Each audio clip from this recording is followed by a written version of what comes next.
여러분, 우리 모두는 인생의 여정 속에서 많은 사람들을 만납니다. 그들과 관계를 갖고 또 헤어지기도 합니다. 그리고 어떤 사람들과 어떤 관계를 맺느냐, 거기에 사실 행복과 불행이 달려있다고 할 수 있어요. 좋은 관계를 많이 가지는 사람은 행복하고, 또 나쁜 관계를 많이 갖게 되는 사람은 불행하게 됩니다. 성경도 우리 사람과의 관계에 대한 말씀들이 참 많이 있습니다. 우리 하나님과의 관계와 사람과의 관계가 이렇게 두부같이 이렇게 선명하게 나눠질 수 있는 것이 아니에요. 하나님을 향한 믿음은 반드시 사람을 대하는 우리의 자세의 변화를 담게 되어 있습니다. 그리고 보이는 사람을 대하는 태도가 보이지 않는 하나님을 대한 태도를 또 말해주고 있습니다. 그리고 이 모든 관계의 중심이 되는 것은 바로 사랑이라고 하는 것입니다. 사랑은 모든 것 위에 모든 것이다. 성경의 모든 것이 그것을 우리에게 말해주고 있습니다. 우리가 먼저 이런 걸 생각해 봐요. 나와 관계한 수많은 사람 중에 가장 오래도록 내 기억 속에 남아있는 사람은 어떤 사람인가? 잘난 사람, 훌륭한 사람, 심지어는 믿음이 좋은 사람이 아니라 나를 사랑해 준 사람입니다. 저는 어릴 때부터 교회를 다녔는데요. 그래서 주일학교에서 많은 선생님들을 만났습니다. 그런데 그 선생님 중에 기억이 없는 선생님도 있고 기억이 나는 선생님도 있지만 가장 기억이 남는 선생님은요, 제가 유년부 때 초등학교 1, 2학년 때 우리 담임 선생이셨는데 저를 너무나 사랑해 주셨어요. 그때는 어릴 때니까 그 사랑이라는 것을 어떤 논리적인 사고로 이렇게 내가 느끼고 인정하는 것이 아니라 가슴으로 느꼈습니다. 가슴으로. 머리가 아닌 가슴으로 느끼는 게 오래 기억에 남더라고요. 맞죠, 여러분? 기억이라는 것을 말하다 보니까 올해 초에 저에게 일어났던 일이 생각이 납니다. 여러분 다 기억하실 겁니다. 송구 영신 예배를 마치고 그 다음 날이 이제 토요일인데 제가 토요일 날 이제 아침 일찍부터 교회 나와서 새해 첫 주일 설교를 준비하고 있었어요. 그런데 언제인지 모르겠는데 갑자기 제가 기억이 끊어져 버렸습니다. 며칠 전에 일어난 일도 기억을 못할 뿐만 아니라 제가 방금 했던 일이 조금 뒤에 지나면은 무슨 일을 내가 했지? 이게 기억이 안 나는 거야. 그러면서 막 횡설수설합니다. 그래가지고 막 급하게 대학병원 이제 응급실로 입원을 하게 됐어요. 그리고는 이제 얼마 뒤에는 이제 정상으로 돌아왔습니다. 뇌 검사를 비롯해 가지고 수많은 검사를 했는데 아무 이상이 없어요. 다 정상으로 나와요. 정확한 원인을 결국 찾아내지는 못했습니다. 담당 의사가 이제 마지막으로 저에게 그런 얘기를 해요. 저에게 설명을 해주는데 기억이라는 것이 이제 뇌의 해마라는 것에 먼저 저장이 된답니다. 어떻게 보면 일종의 임시 저장소라 할 수 있겠죠. 근데 그 의사의 진단에 의하면 이 해마라는 임시 저장소가 잠깐 기능을 멈췄던 것 같다. 왜 기능을 멈췄는지는 정확히 모르는데 추측컨대 거기로 가는 실핏줄이 막혀 있었든지 작용이 안 됐든지 해가지고 작동이 안 되다 보니까 이제 기억을 잃어버렸던 것 같다. 이렇게 이제 얘기를 했습니다. 그리고 이제 여러분이 기도해주고 한 덕분에 그 이후에는 또다시 그런 일이 반복되지 않았습니다. 하여간 그 이전에 있었던 일들은 다 기억으로 돌아왔어요.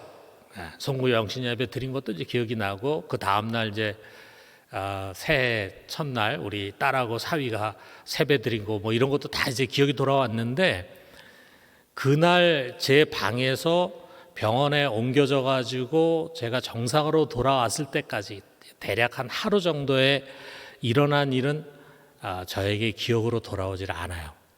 뭐 거기에 많은 일들이 있었겠죠. 뭐 제가 응급실로 가니까 급하게 뇌 검사도 해서 뇌를 검사하는 것도 가고 뭐 많이 있었는데 왔다 갔다 하고 막 그랬는데 제가 기억이 하나도 안 납니다. 그런데 그 시간에 그 기간에 일어난 일 중에 아주 선명하게 기억에 남는 일이 딱 두 가지가 있어요. 하나는 뭐냐 하면 우리 아내가 제 얘기를 듣고 막 급하게 교회로 이제 뛰어온 거죠. 와가지고 제 방에 와서 저하고 얘기했는데 제가 막 횡설수설하니까 당신 왜 그래 하면서 막 제 앞에서 우는 거예요.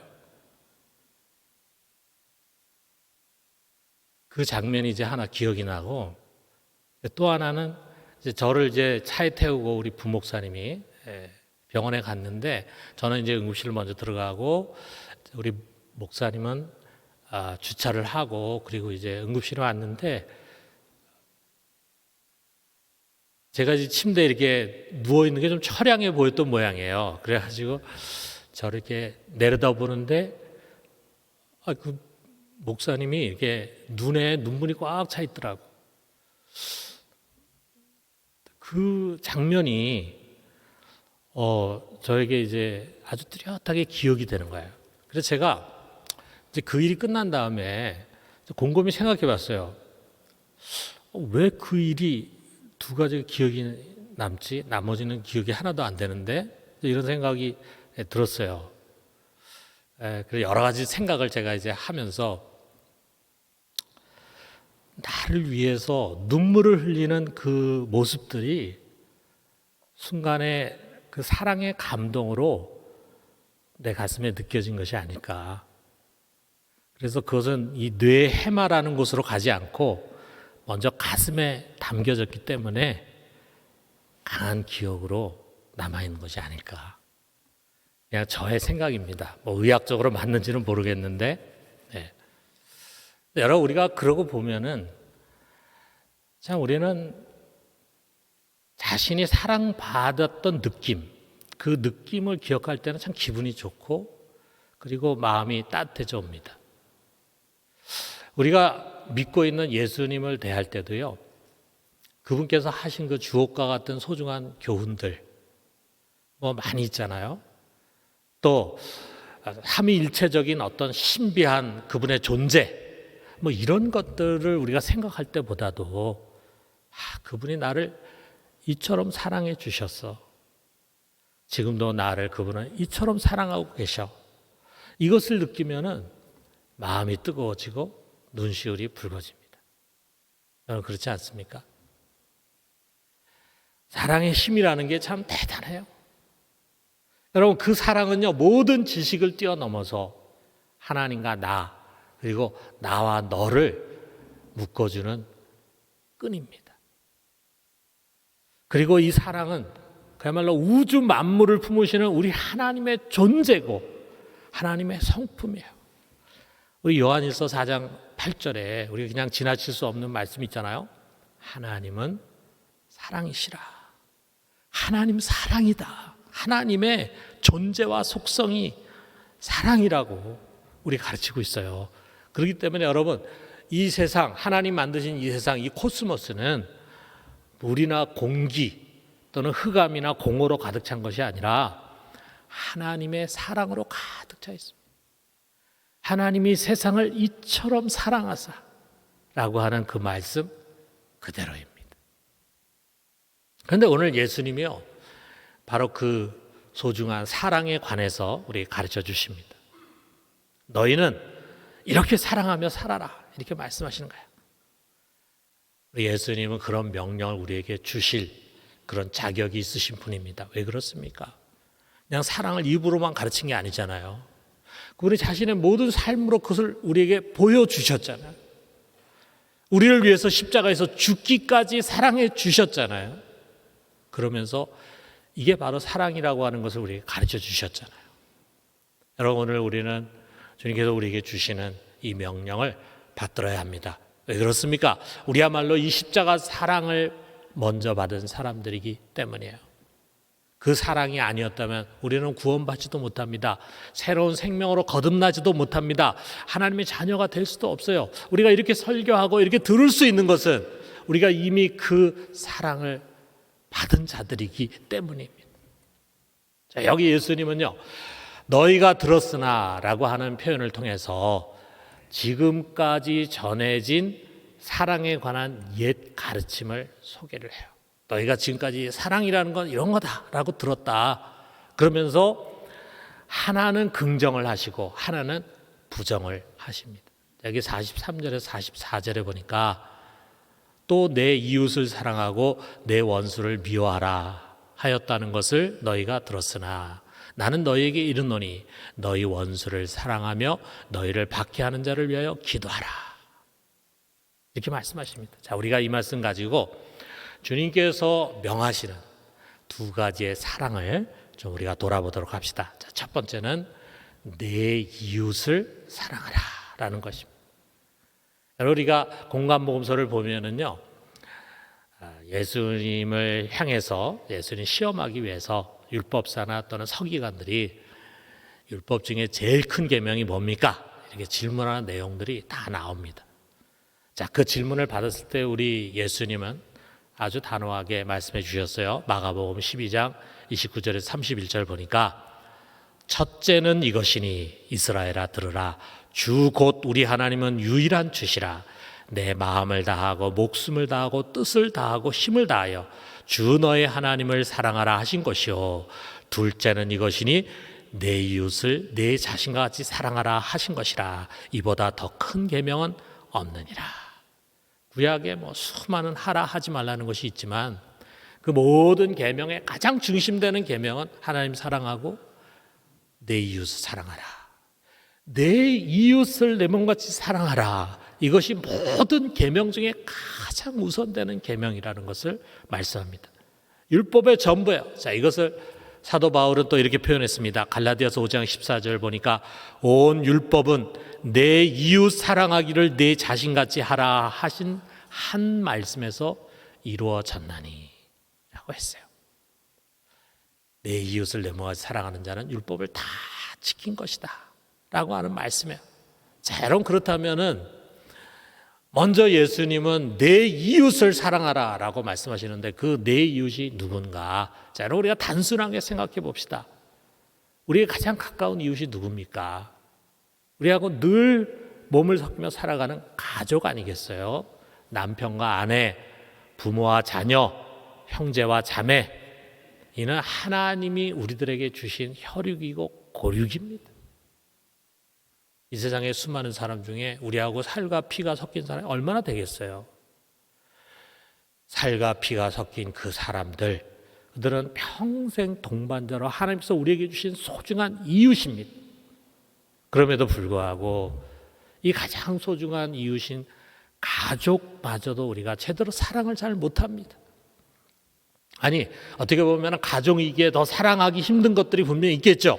가족은 직부리처럼 서로의 삶이 얽히고 설키다 보니까 때로는 우리에게 큰 위로가 되고 큰 힘이 되기도 하지만 때로는 우리에게 원망의 대상이 되기도 하고 부담스러운 짐이 되기도 합니다.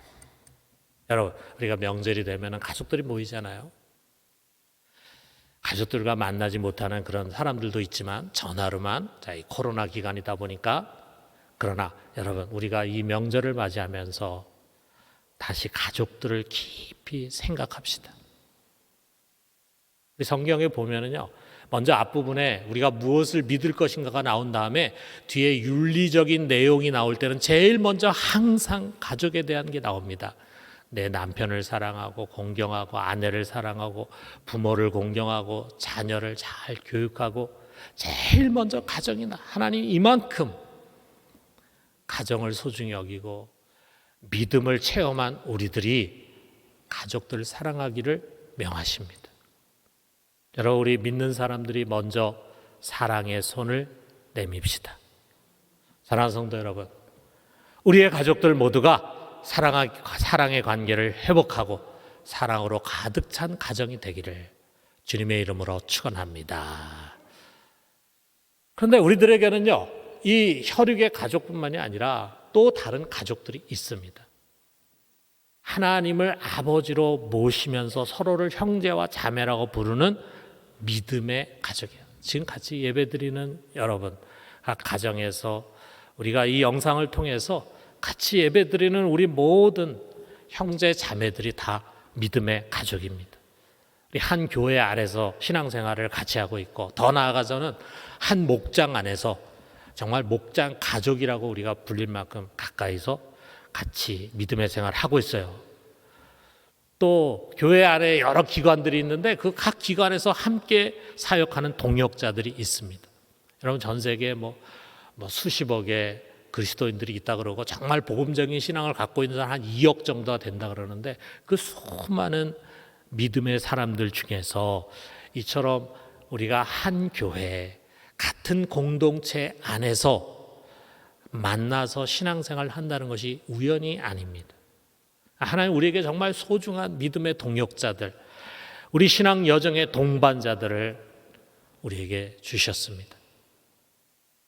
오늘날 이 코로나로 인해서 이 코로나가 우리 사회를 좀 뜨악하게 만드는 것 같아요.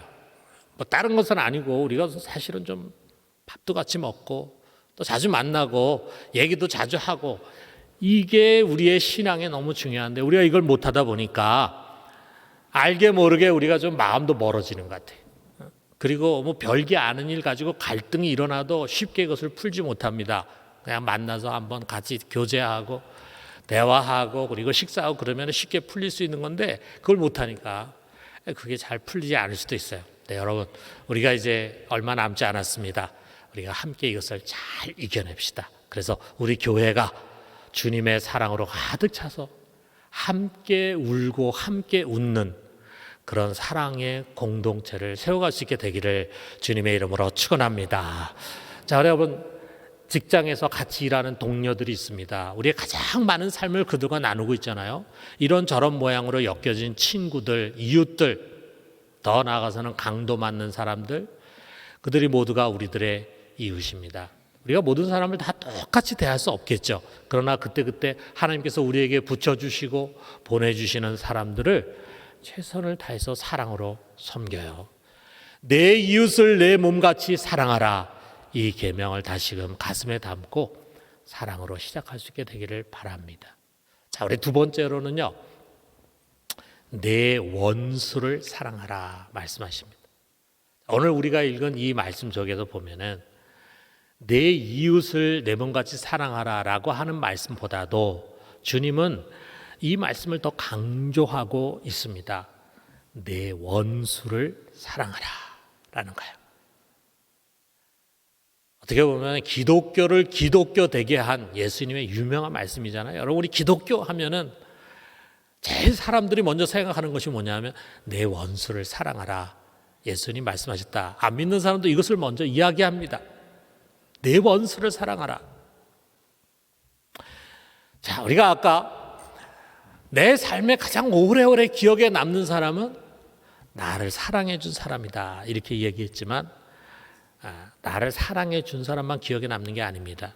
나를 힘들게 한 원수 같은 사람도 쉽게 잊혀지지가 않습니다.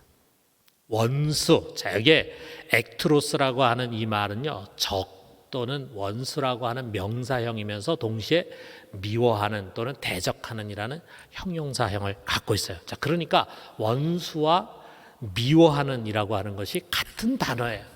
원수는 어떻게 보면 미워하는 대상이다 라는 것이 이 단어 속에 담겨져 있다고 볼 수 있어요.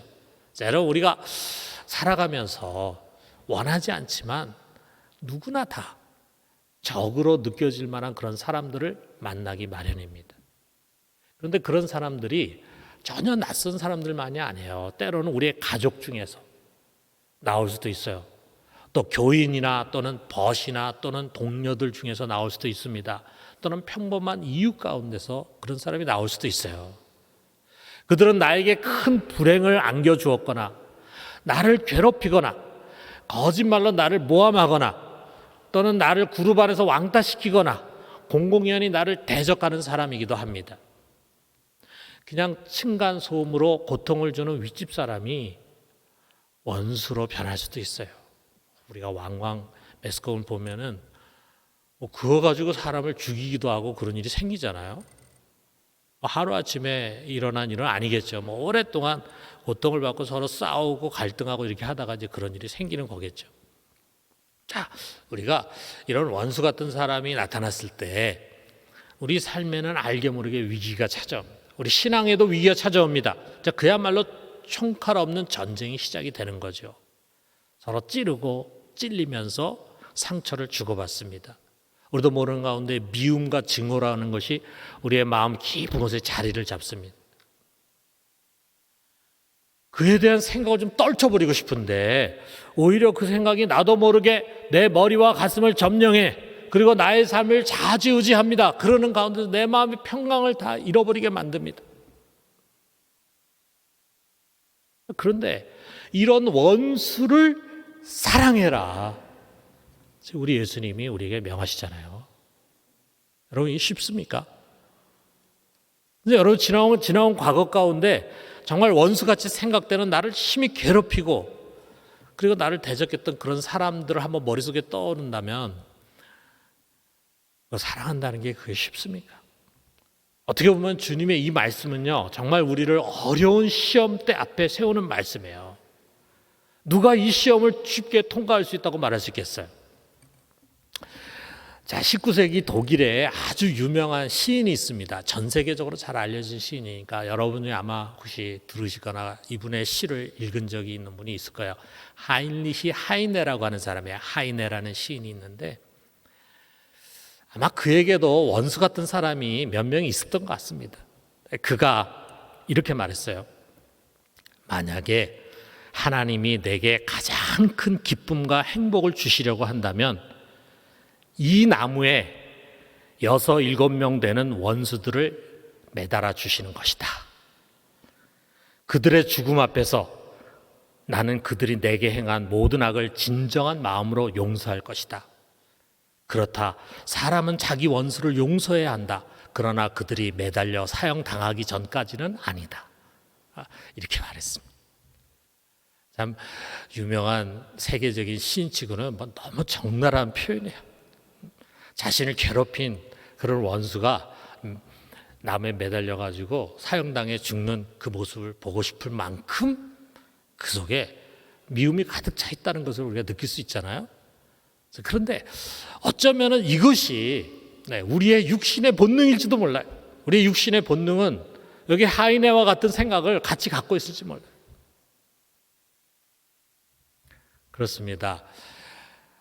내 이웃은 사랑하지만 원수는 미워하라 라고 하는 식의 옛날의 가르침이요, 예수님이 소개하는 그 옛날의 가르침이 오히려 우리로 하여금 실천하기 쉽고 그리고 우리의 육신을 따르는 자연스러운 계명일지도 모릅니다. 자, 그런데 예수님께서 우리에게 말씀하십니다. 여기 46절에 47절 보면은 너희가 너희를 사랑하는 자를 사랑하면 무슨 상이 있으리요? 세리도 이같이 아니하느냐?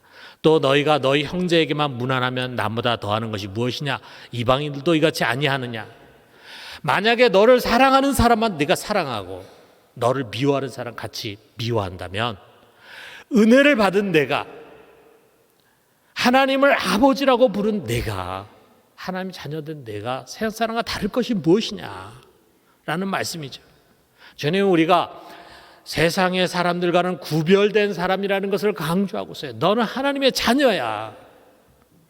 그렇기 때문에 너는 특별해야 돼 라는 것을 말합니다. 그렇기 때문에 우리가 주목하고 귀를 열고 들어야 할 것은 세상의 누군가의 교훈이 아니라 바로 하늘에 계신 우리 아버지 하나님이십니다. 그 하나님 어떤 분이냐? 예수님이 이렇게 단적으로 말씀하십니다. 45절 하반절 보니까 이는 하나님이 그 해를 악인과 선인에게 비추시며 비를 의로운 자 불의한 자에게 내려주심이라. 여러분, 우리 하나님은요 정말 자기의 마음에 들 만큼, 내 마음에 합한 자다라고 생각할 만큼 사랑하는 자나 또는 미워하는 자에게나 동일하게 해를 비춰주시는 분이십니다. 우리 주님은 그의 말씀대로 그의 뜻대로 선한 일을 행하고 양심적으로 행하는 자에게 뿐만이 아니라 악인과 의인에게도 동일하게 비를 내려주시는 분이십니다. 그럼 이게 우리 예수님께서 우리에게 소개해 주시는 우리 하나님 아버지세요. 그를 대적하는 원수, 죄인된 자들이라 할지라도 우리 하나님은요, 즉각 심판하고 형벌을 내리시는 것이 아니라 참으시고 또 오래 참으시면서 기다리시는 분이십니다. 그리고 이 하나님의 오래 참으심과 그분의 다함이 없는 인자하심 때문에 나 같은 죄인, 여러분과 같은 죄인이 여기 용서받는 자리에 오게 된 거예요. 아니, 우리가 구원받은 것뿐만이 아니라 구원받은 이후에 예수를 믿은 이후에도 수많은 탕자의 길을 걸어갔지만 그때마다 하나님 우리 징계하시고 야단치신 것이 아닙니다. 항상 참고 또 참고 그러면서 우리가 돌아오기를 기다리시는 자비의 하나님이십니다. 그러므로 여러분, 비록 어렵지만 우리의 육체의 본능과 소욕과는 거스리는 것이지만 여러분, 우리가 분명하게 살아갈 삶의 방향과 우리가 도달해야 할 삶의 목표는 이것입니다. 48절에 예수님이 마지막으로 명하십니다. 우리 같이 읽읍시다. 그러므로 하늘에 계신 너희 아버지의 온전하심과 같이 너희도 온전하라. 너희가 목표로 삼고 본받아야 할 분은 하나님이시고 그분의 온전하심 같이 너희도 온전해지기 위해서 노력해야 된다. 사랑하는 성도 여러분, 우리의 인생길을 돌아보면 또 앞으로도 그런 일이 반복되겠지만 하나님은 이상하게도 말이죠, 우리의 신앙 여정에서 우리를 돕는 천사와 아울러 우리를 연단시키는 훈련 조교를 함께 허락하십니다. 천사만 보내주시면 좋은데 우리의 인생의 구석구석 요소마다 우리를 연단시키는 훈련 조교를 보내주세요. 우리의 인생 속에 나를 위로해주고 내게 힘이 되는, 나를 사랑해주는 이유뿐만이 아니라 나를 괴롭히고 나를 넘어뜨리려고 하는 원수가 항상 있기 마련입니다. 여러분, 우리의 이웃을 사랑합시다. 그리고 우리의 원수도 사랑합시다. 우리 힘으로는 할 수 없습니다. 그러나 우리가 이런 삶의 목표와 방향을 분명히 갖고 그리고 그 방향대로 움직이려고 하면은, 주님의 말씀에 순종하려고 하면은 우리 안에 계신 성령께서 기뻐하시면서 도와주십니다. 그래서 우리가 그렇게 할 수 있도록 용기를 갖고 힘을 가질 수 있도록 도와주십니다. 그러면서 우리도 모르게 우리 속에 깊이 갖고 있던 미움과 증오의 병을 그분이 만져주시고 취해주시고 고쳐주세요. 그래서 다시금 우리로 하여금 깊은 평안과 은혜를 누리도록 회복해 주실 것입니다.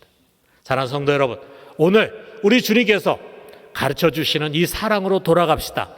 사랑하고 그리고 또 사랑하는 것입니다. 그래서 우리 하나님 아버지를 온전하게 닮아가는 우리 모두가 되기를 주님의 이름으로 축원합니다.